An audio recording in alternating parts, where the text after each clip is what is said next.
Somebody told me there was a little bit of competition tonight and maybe nobody would show up. I'm so glad to see you. Thank you.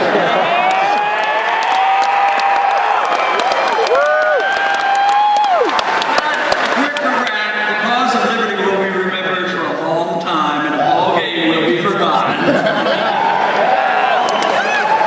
It's very nice, and of course you know that the reception has been excellent across the country and on the colleges in particular. But every once in a while we come up short on the coverage. You know, evening news doesn't seem to cover. And when they do, they come up with headlines. Where's Ron Paul? What is he doing? What is he doing these days? Where's the media?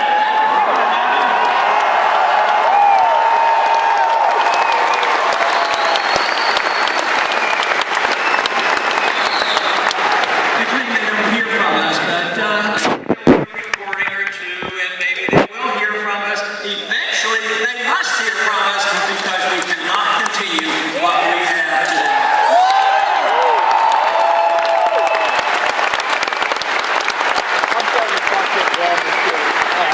I think this is why the country is so different from 4 years ago. We ran a campaign 4 years ago, and I considered it very successful. But there's a dramatic difference between now, today, and 4 years ago. 4 years ago, there were not that many people who had an interest in the Federal Reserve. Today, it's a really big issue. For the first time in the history of the Federal Reserve, monetary policy in the Federal Reserve is one of the big issues of the campaign.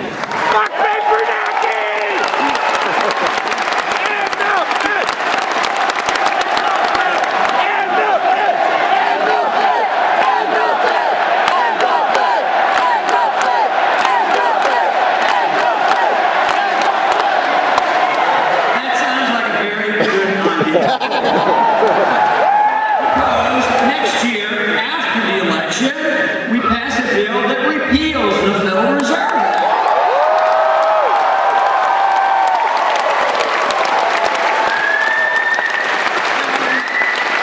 Surely, if that isn't done immediately, what has to be done immediately in the country now is very much with this. Let's get a full audit of the Federal Reserve and find out what they've been doing.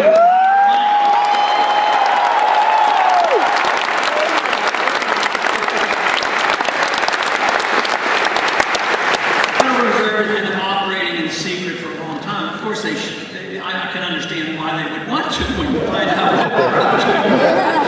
But they would like to continue to operate in secret because I think they do know deep down in their hearts, the people that are in charge, it's a totally unconstitutional organization. There's no authority in the Constitution for a central bank. And Congress has a responsibility of oversight of those creatures that they bring about. So oversight is a natural thing that we should have. What we need is a lot more transparency of the government and a lot less of the invasion of our privacy.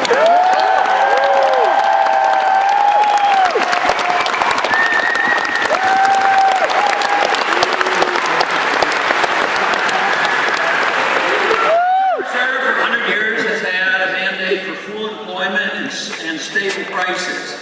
Well, they haven't been doing so well, and as years go on, it gets worse. They're down to a 2-cent dollar compared to the dollar of 1913 that they were entrusted to.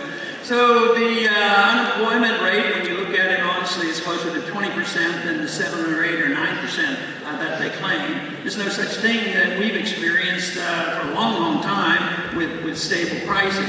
So I would give the Federal Reserve a very, very low grade. I would think, I don't know whether it's an F or an F minus, but very, very low.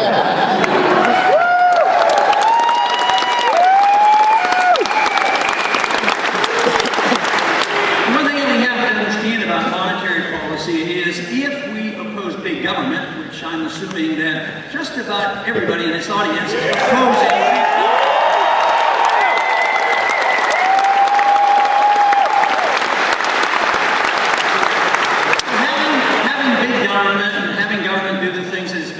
So long is always at the expense of liberty. So if you advocate big government, you always have to sacrifice some portion of our personal liberty.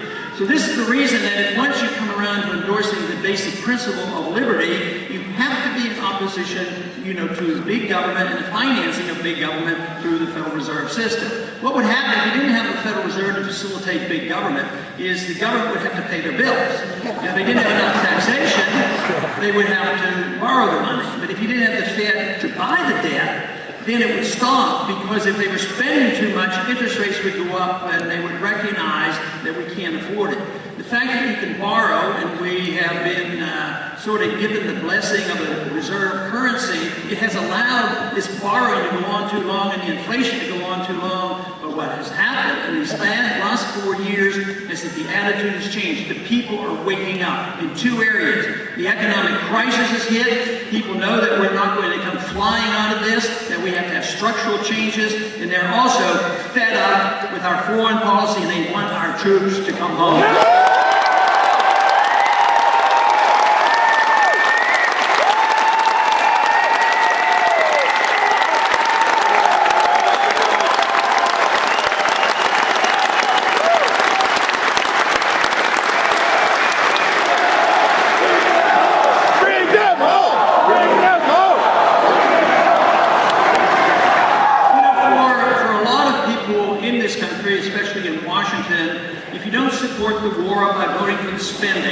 They want to paint you as being un-American, unpatriotic, and not caring about the troops.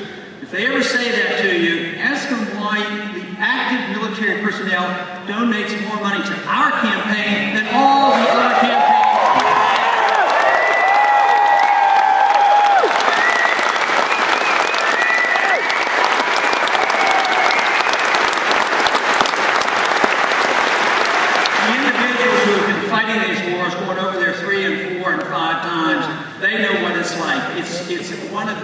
Psychologically, it's one of the most overbearing wars that we have ever been in. Even in World War II, the length of time that our soldiers were exposed to potential immediate danger was very short compared to what's going on now, and you add this up. And it is understandable why so many are coming home. Not only do they have head injuries, but they have this post-traumatic stress syndrome, and it's real, and they're suffering for it. We now have an epidemic of suicide. We're losing more of our military personnel from suicide, from the fighting over there. But it's deeply flawed in foreign policy, getting individuals involved in wars that have not been declared, they're not moral, they're not constitutional, and it doesn't make sense. We don't know why we're there, we don't know why it's in. Why does somebody want to go over there and get shot at and get killed and see no end to it? It's very frustrating, and that is the reason if we care about our active duty people, if we care about our national defense, if we care about our veterans, we change our foreign policy to defend this country and not be the policeman on the way.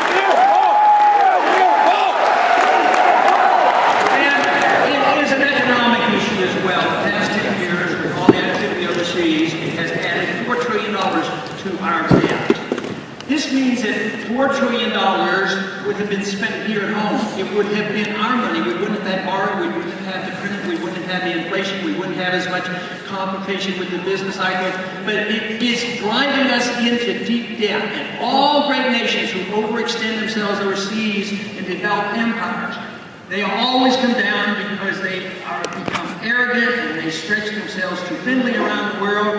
And today, unfortunately, our declaration of war is this declaration of war, the global war on terror. It has been announced that is every place, anytime, in any country that we have assumed that we have the moral authority to drop missiles and bombs and drones in any country. And believe me, they don't like it. And the other people resent it. And they would like it much better if we promoted our goodness by setting a good example here